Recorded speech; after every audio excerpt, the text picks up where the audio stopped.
सीतापुर गांव में बिरजू और राधा नाम के एक गरीब दंपति रहा करते थे। उनकी जिंदगी बड़ी गरीबी में गुजर रही थी। बिरजू अक्सर खुली आंखों से बस यही ख्वाब देखा करता कि एक दिन उसके हाथ बड़ा खजाना लगेगा और उसकी जिंदगी अमीरी में बीतने लगेगी। एक शाम राधा मिट्टी के चूल्हे पर खाना बना रही होती है। तभी बिरजू काम पर से आता है और घर में धुआं देखकर गुस्से से बौखलाकर अपनी शर्ट फाड़कर फेंक देता है। अजी क्या हुआ? काहे इतना गरमाए हो? क्यों राधा, तू सांझ में क्या कर रही थी जो अब खाना बनाने बैठी है? देख पूरे घर में कैसे धुआं भर गया है। अरे खाना बन रहा है, थोड़ा बहुत धुआं तो होगा ही ना। कौन सा तुम घर में गैस चूल्हा लाकर रख दिए हो? रोज चूल्हा झोंकना पड़ता है मुझे। तू तो ऐसे बोल रही है जैसे सारे दुख तू अकेले झेल रही हो, और मैं तो राजा बाबू की जिंदगी जी रहा हूँ। इससे भला तो ब्याह से पहले मैं मस्त मौला जी रहा था। तू पता नहीं कहाँ से मेरी किस्मत में लिख गई। दिन भर पसीने में मिट्टी में सनकर मजदूरी करता हूँ और उसके बदले मुझे 100-200 रुपए ही हाथ लगते हैं। अरे बस थक गया हूँ मैं इस गई गुजरी गरीबों वाली जिंदगी से। मुझे कुछ बड़ा करना है, कुछ भी बड़ा। अरे पर करोगे क्या? पता नहीं मेरे मंद बुद्धि मर्द के दिमाग में कौन सी नई खिचड़ी पक रही है।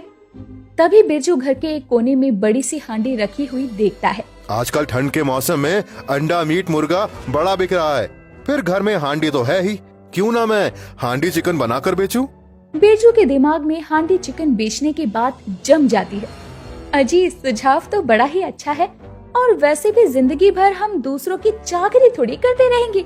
इस सुझाव के साथ अगले ही दिन से दोनों पति पत्नी सामान इकट्ठा करके सुबह सुबह चिकन बनाकर बेचने बाजार में जाते हैं और जोर जोर से आवाज लगाते हुए कहते हैं, हांडी चिकन खाओ, अरे आओ आओ, सस्ता स्वादिष्ट हांडी चिकन खाओ, एक बार खाओ बार बार आओ, हांडी चिकन खाओ, हांडी चिकन खाओ। हांडी चिकन की खुशबू से भरे बाजार में जितने भी लोग थे वो अब बिरजू के ठेले पर बड़ी भीड़ लगा लेते हैं। तभी सुशीला भी आती है। अरे ओ भैया, हमें भी चखाओ अपनी हांडी चिकन का स्वाद, हम भी तो देखें कैसा बना है तुम्हारा चिकन। अरे बहन जी, ऐसा हांडी चिकन बरेली से लेकर कलकत्ता तक कहीं नहीं मिलेगा, एक बार खा के तो देखो। ऐसा कहकर बिरजू ठेले पर खड़ी औरत को चिकन परोसता है, जिसे खाते ही सुशीला नाम की वो औरत उसकी बड़ी तारीफ करती है। अरे वाह वाह वाह, क्या बढ़िया हांडी चिकन बनाया है तुमने, बड़ा स्वाद है। तभी वहाँ सुशीला की सहेली श्रेया भी आ जाती है। अरे ओ सुशीला, तू यहाँ बाजार में अकेले अकेले चिकन दबा रही है? अरे श्रेया, बहुत ही बढ़िया हांडी चिकन बनाया है भैया ने, जरा खा कर देखो। भैया मेरी सहेली को भी खिलाओ। दोनों ही सहेलियाँ एक साथ स्वाद ले लेकर हांडी चिकन खाने लगती हैं। अरे ये बिल्कुल ठीक कहा तुमने, ये हांडी चिकन तो बड़ा ही स्वाद और बढ़िया बना है। तभी तो इस कड़ाके की ठंड में इसका दमदार हांडी चिकन खाकर मेरे शरीर में गर्माहट आ गई, और अपने घर में रोज साग सब्जी खा कर मैं तो ऊब गई थी। अरे बहन पूछो मत, मैं भी इसी वजह से रोज परेशान हूँ। रोज रोज साग सब्जी खा कर मैं तंग आ चुकी हूँ। मगर इस हांडी चिकन वाले का चिकन खाकर अब तो ऐसा लग रहा है जैसे जुबान को इसका चस्का लग गया। ऐसे ही अब बिरजू की कमाई खूब अच्छी होती है, जिसे देखकर राधा भी बहुत खुश होती है।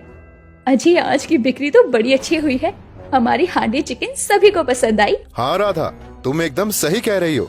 जबकि आज तो हमारे व्यापार का पहला दिन था, फिर भी बिक्री हमारी सोच से ज्यादा हुई है।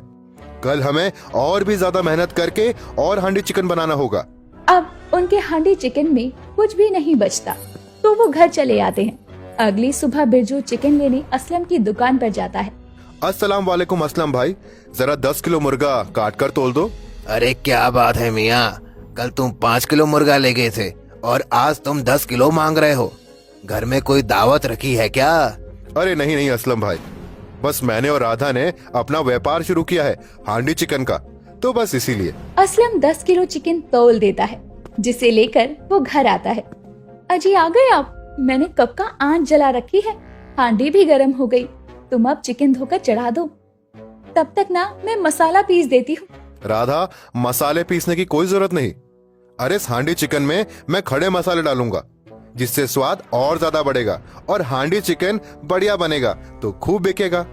थोड़ी ही देर में बिरजू चिकन बना देता है और गर्मा गर्म हांडी चिकन अपने ठेले पर लेकर बाजार में आ जाता है। गर्मा गर्म हांडी चिकन खाओ, एक बार खाओगे बार बार आओगे।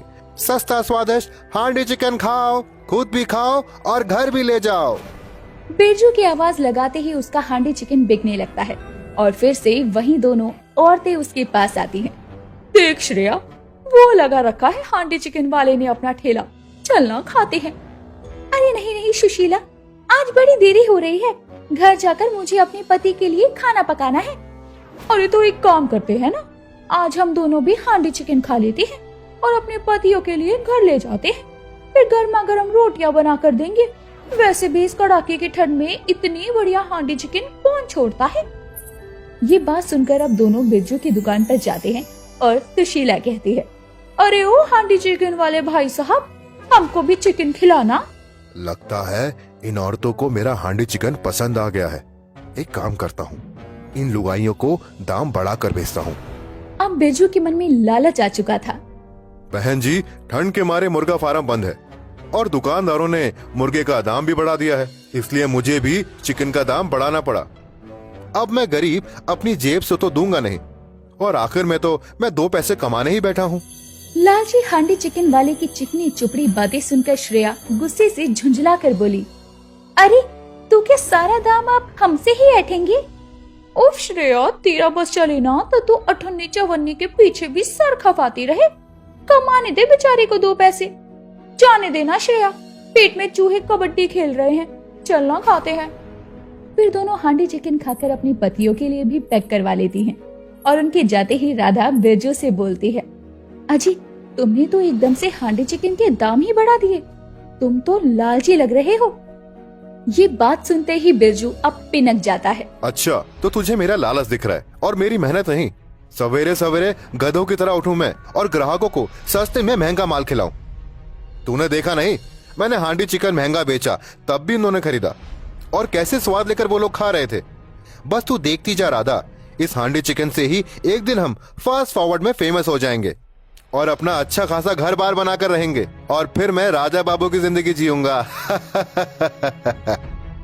देखो जी, दूर के ढोल सुनने में ही सुहाने लगते हैं, कहीं तुम्हारा लालचीपन हमारा ये व्यापार ले न डूबे। राधा के लाख समझाने पर भी बिरजू के मन का लालच नहीं जाता। दिन गुजरते हैं और अब बढ़े हुए दाम में भी बिरजू की हांडी चिकन बेचते हुए अब उसे 2 महीने हो गए थे। एक दिन बिरजू अकेले ही हांडी चिकन बनाकर बाजार में बेचने जाता है। अजी आप आ गए, अभी तो शाम भी नहीं हुई, आप इतनी जल्दी घर कैसे आ गए? क्योंकि राधा सारा हांडी चिकन बिक गया, इसलिए मैं घर आ गया। अब मैं वहाँ रहकर आखिरकार करता भी क्या, और वैसे भी बहुत ज्यादा ठंड हो रही है। सारा हांडी चिकन बिक गया, मगर उतना मुनाफा नहीं हो रहा है राधा कि हम जल्दी से अपना पक्का मकान बना सके। अजी ईश्वर की दया होगी तो हम अपने इस हांडी चिकन के व्यापार से ही जल्दी अपना घर द्वार भी बना लेंगे। जब बूंद बूंद से सागर भर सकता है तो पाई पाई जोड़कर हम एक घर भी तो बनवा सकते हैं। बस तुम ऐसे ही मेहनत करते रहो और लालच मत करना। ऐसे ही दिन बीतते हैं, मगर बिरजू का लालच कहाँ कम होने वाला था। एक दिन रोज की तरह चिकन लेने जब वो असलम की दुकान पर जाता है तो देखता है कि असलम बहुत सारे चिकन बस 10 और 20 रुपए में दे रहा था। इतना सस्ता चिकन देखकर बिरजू बोलता है, अरे असलम भाई, ये वाला चिकन तोल दो। हाँ, अरे बिरजू मियाँ, ये बासी माल है। तुम्हारी हांडी चिकन के लिए मैं तुम्हें ताजा मुर्गा हलाल करके देता हूँ। अरे नहीं नहीं भाई, तुम यही दे दो। यह चिकन थोड़ी डालूंगा मैं, ये तो बेचारे मेरे गली के कुत्ते हैं, रात भर ठंड में ठिठुरते हैं, काऊ काऊ करते रहते हैं। ये सब माल मैं उनके लिए ही ले जा रहा हूँ। बड़े दिलदार हो तुम यार, ये लो सब कुछ तोल दिया। सस्ता देखकर बिरजू कई दिनों का बासी चिकन बनाता है। हे राम, ये तुम कैसा मुर्गा कटवा कर लाए हो? ये तो बड़ा बासी लगता है। अब तुम लालच के मारे बासी चिकन बनाकर ग्राहकों को खिलाओगे। इससे तो बेचारे भोले भाले ग्राहकों की तबीयत ही बिगड़ सकती है। अरे छोड़ो, तुम्हें उनकी तबीयत की पड़ी है। ये तो देखो इसमें कितनी कमाई होगी। ताजा मुर्गे 250 से 300 रुपए किलो बिक रहा है, जबकि यह मुर्गा मैं 10 से 20 रुपए में खरीद ले आया। राधा बहुत मना करती है, लेकिन लालच में अंधा हुआ बिरजू सभी को वही चिकन खिलाता है। अरे ओ हांडी चिकन वाले, ये कैसा चिकन बनाया है आज तूने? एक पैसे का स्वाद नहीं इसमें। लालची चिकन वाला उससे झगड़ने लगता है। आधे से ज्यादा चिकन चट कर गई हो और कहती हो स्वाद नहीं आ रहा। मुनाफा बनाने के चक्कर में लालची हांडी चिकन वाला ग्राहकों से बिगाड़ लेता है, जिससे अब उसके पास से ग्राहकों की भीड़ भी घटने लगती है। यहाँ तक कि इक्के दुक्के आने वाले ग्राहक जो भी उसका हांडी चिकन खाते वो बीमार हो जाते। इतने पर भी वो लालच नहीं छोड़ता। इस बात की भनक पड़ते ही असलम कहता है, अच्छा, तो लोगों की तबीयत उस लालची बिरजू की हांडी चिकन खाने से बिगड़ रही है, मगर इन भोले भाले लोगों को कहाँ पता कि वह लालची निकम्मा हांडी चिकन कितने दिनों के बासी मुर्गों का बनाता है। आज इसका भेद खोलना ही होगा। असलम बिरजू के ठेले पर आता है और सरेआम बीच बाजार में उसकी इज्जत उतारता है और हांडी चिकन का सच भी बताता है। क्यों रे लालची बिरजू, हांडी चिकन के नाम पर तू बेचारे ग्राहकों को बासी चिकन खिलाकर घबलेबाजी करता है।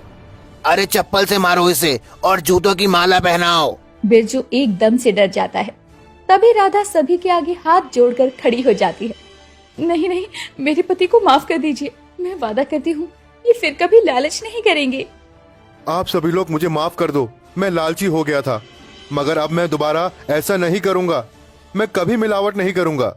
उस दिन के बाद से लालची बिरजू सुधर जाता है और बिना किसी घपलेबाजी के मेहनत से हांडी चिकन बेचने लगता है। हरिया एक छोटा सा किसान था जो पालमपुर गांव में अपनी पत्नी और 2 बैलों के साथ रहा करता। वो बैल उसके साथ काफी समय से थे, जिससे हरिया को अब बहुत ज्यादा लगाव भी था। वो उन दोनों बैलों का बहुत अच्छे से ख्याल रखता और समय पर उन्हें दाना पानी भी देता। लेकिन उसकी बीवी रजनी बहुत ही कंजूस थी और हरिया पर हमेशा अपने 2 बैलों की इतनी देखभाल के लिए चिल्लाया करती और उसे बहुत डांटा करती। अरे रजनी, बैलों के पानी का बर्तन खाली पड़ा है, तुमने इसे भरा क्यों नहीं? क्यों सही समय समय पर भर दिया करो, ऐसा मैंने कितनी बार बोला है तुमसे। बेचारे बैल प्यासे मर जाएंगे। हाय दैया, ये बैल कब से बेचारे हो गए? सारा दिन तो चारा पानी मिलता है नहीं, मुझे हजारों काम होते हैं। तुम्हारी तरह सारा दिन इनकी देखभाल में तो नहीं लगा सकती ना मैं। अरे उनके आसपास तुम्हें पूरा दिन कौन भटकने को कह रहा है? बस समय समय पर इन्हें खाना और पानी देती रहा करो, इतना ही तो कहा है मैंने। अभी आप आ गए हैं ना, तो खुद ही पिला दीजिए इन्हें पानी। यहाँ मैं हमारे लिए खाना बनाऊं या इन 2 बैलों को देखूं? तुमसे तो बात करना ही बेकार है। अच्छा, कल जो मैंने पैसे दिए थे उनमें से कुछ पैसे देना जरा। क्यों जी, आपको पैसों की क्या जरूरत पड़ गई? वो बैलों के गले की घंटियां बदलनी है, बहुत पुरानी हो गई हैं, तो सोचा नई ला दूं। हरिया की ये बात सुनते ही रजनी हरिया को घूरने लगती है। अरे इस तरह क्यों घूर रही हो मुझे? घूरू नहीं तो क्या करूं? अरे इतने फालतू पैसे नहीं है मेरे पास कि इन बूढ़े बैलों के गले में घंटियों का खर्चा शुरू कर दूं अब मैं। अरे पर कल ही तो। देखो जी, घर में और भी खर्चे होते हैं, इसीलिए मैं आपको पैसे वैसे नहीं देने वाली। कह दिया सो कह दिया। रजनी बहुत ही कंजूस मिजाज की महिला थी, इसीलिए वो हरिया को पैसे नहीं देती। साथ ही वो बैलों के चारे पानी के खर्चे से भी अब बहुत परेशान थी। बात एक रोज की है, जब रजनी हरिया के लिए दोपहर का खाना लेकर खेत पर जाती है तो देखती है कि बैले खेतों के बीचों बीच ही बैठे हैं। हरिया उन्हें खेत जोतने के लिए उठाने की कोशिश कर रहा था। हाय राम, दोपहर हो गई, अभी तक थोड़ा भी काम नहीं हुआ। कैसी काम चोरी कर रहे हैं आप? काम चोरी मैं नहीं, ये बैल कर रहे हैं। उठ ही नहीं रहे हैं दोनों। उठेंगे कैसे? बूढ़े हो गए हैं दोनों। मैं तो तंग ही आ चुकी हूँ इनसे। रजनी बोल रही थी कि तभी गांव के एक बड़े सेठ की पत्नी वहाँ से गुजरती है और वहाँ आती है तो दोनों पति पत्नी उसे देखकर मुस्कुराने लगते हैं। राम राम सेठानी जी, आज हमारे खेतों की तरफ कैसे आना हुआ? मैं तो यहाँ से गुजर रही थी तो सोचा हरिया को खेत जोतने की बात कह दूं। हाँ हाँ सेठानी जी, कल मैं बैलों को ले आऊंगा खेत जोतने के लिए।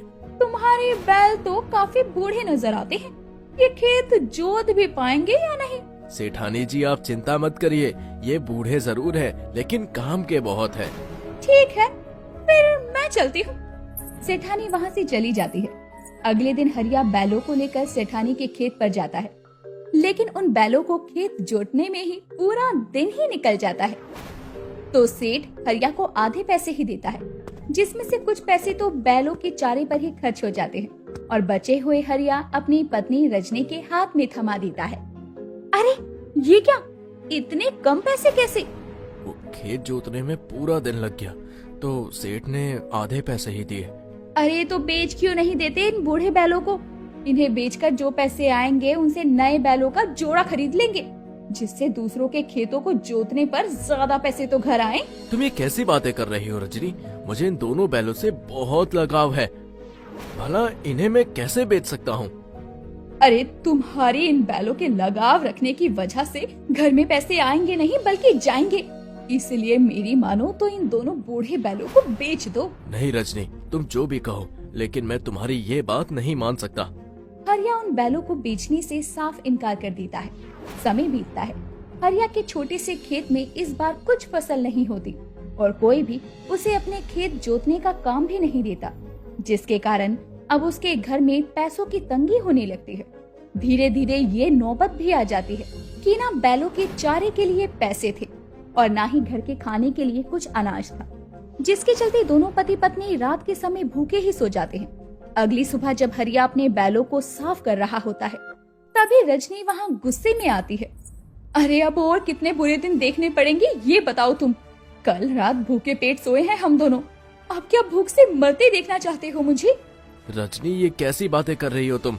भला तुम्हारे सिवा मेरा इस दुनिया में है ही कौन? हाँ तो तुम्हें मेरी कसम है, बेच आओ इन बैलों को। हरिया रजनी की कसम के आगे मजबूर हो जाता है और दोनों बैलों को बेचने के लिए बाजार की ओर चल पड़ता है। उसका मन बहुत दुखी था। कुछ ही देर में वो गांव के मंदिर के आगे से गुजरता है। तभी एक सांप आकर बैल को काट लेता है तो दूसरा बैल सांप से बचते हुए दूर भाग जाता है और जिसे सांप ने काटा था वो मर जाता है। अपनी आंखों के सामने ये सब देखकर हरिया के आंसू बहने लगते हैं और वो जोर जोर से रोने लगता है। हे भगवान, ये क्या हो गया? मैं क्यों बेचने आया इन्हें? अब मैं क्या करूँगा? सब मेरी गलती है। भगवान, ये क्या हो गया? हरिया खूब बिलक बिलक कर रोता हुआ भगवान को पुकारता है। तभी वहाँ एक रोशनी प्रकट होती है और भगवान भोलेनाथ वहाँ प्रकट होते हैं, जिन्हें देखकर हरिया हैरान रह जाता है। भोलेनाथ? हरिया, शांत हो जाओ। तुमने मुझे दिल से याद किया है। तुम्हारे दुख को हरने के लिए मैं तुम्हें क्या वरदान दे सकता हूँ? मांगो। भोलेनाथ, मैं बहुत गरीब हूँ। मेरे पास 2 बैल थे, जिनमें से एक पता नहीं कहाँ चला गया और एक सांप के काटने से मर गया। मुझे मेरे बैल बहुत प्यारे हैं। मैं तुम्हें तुम्हारे दोनों बैल तो नहीं लौटा सकता, लेकिन मैं तुम्हें वरदान दे सकता हूँ। तभी भोलेनाथ के हाथ से एक रोशनी निकलती है और सांप के काटने से मरा बैल जिंदा हो जाता है और भगवान भी वहाँ से अंतर ध्यान हो जाते हैं। हरिया उस बैल को लेकर घर जाता है और अपनी पत्नी को सब कुछ बताता है। अरे ये क्या बकवास कर रहे हैं आप? कहीं पीकर तो नहीं आए हो ना? ऐसा नहीं हो सकता, सच बोलो। तुमने एक ही बैल बेचा था ना और एक को वापस घर ले आए? नहीं नहीं रजनी, मैं सच कह रहा हूँ। भोलेनाथ ने इस बैल को जिंदा किया है, नहीं तो मैं इसे। बस बस, मुझे आपकी ये बेतुकी बातें नहीं सुननी। आप इस बैल को बेच कर आना, वरना मैं यहाँ नहीं रहूंगी। रजनी हरिया की बातों का विश्वास नहीं करती और उसे फिर से बैल को बेचने के लिए कहती है। अगले दिन हरिया बैल को एक सेठ को दुखी मन से बेच देता है और हाथ में पैसे लिए निराश होकर लौटता है तो उसकी पत्नी गुस्से में कहती है, आपने तो मेरी बात ना सुनने की ठान ली है ना? आप इस बैल को लेकर नहीं गए अब तक। बैल? पर मैं तो बैल को बेच आया रजनी। अरे आप झूठ क्यों बोलने लगे? अगर आपने बैल बेच दिया तो ये कौन है? तभी हरिया देखता है कि बैल तो वहीं खूंटे से बंधा है और वो बहुत हैरान होता है। उसके बैल को बेचने के बाद भी बैल वहाँ कैसे आ गया और पैसे भी उसके हाथ में थे। अगले दिन वो फिर से बैल को बेच देता है और उसे अच्छा दाम भी मिलता है, लेकिन घर आता है तो बैल फिर से खूंटे से बंधा हुआ था। ये सब क्या हो रहा है जी? ये बैल तो अनोखा हो गया, बार बार बेचने के बाद भी अपनी जगह पर आता है। मैं समझ गया रजनी, ये भोलेनाथ का वरदान है, वो वरदान जो उन्होंने मुझे उस दिन दिया था। हरिया, अब तुम्हारा बैल तुमसे कभी अलग नहीं होगा, ये मेरा वरदान है। यानी ये बैल हमेशा तुम्हारे साथ रहेगा? हाँ, और ये तो तुमने देख ही लिया कि मेरे बेच आने के बाद भी ये बैल यही मेरे पास है। इस तरह हरिया समझ जाता है कि अब उसकी बैल कोई साधारण बैल नहीं, एक अनोखा बैल है।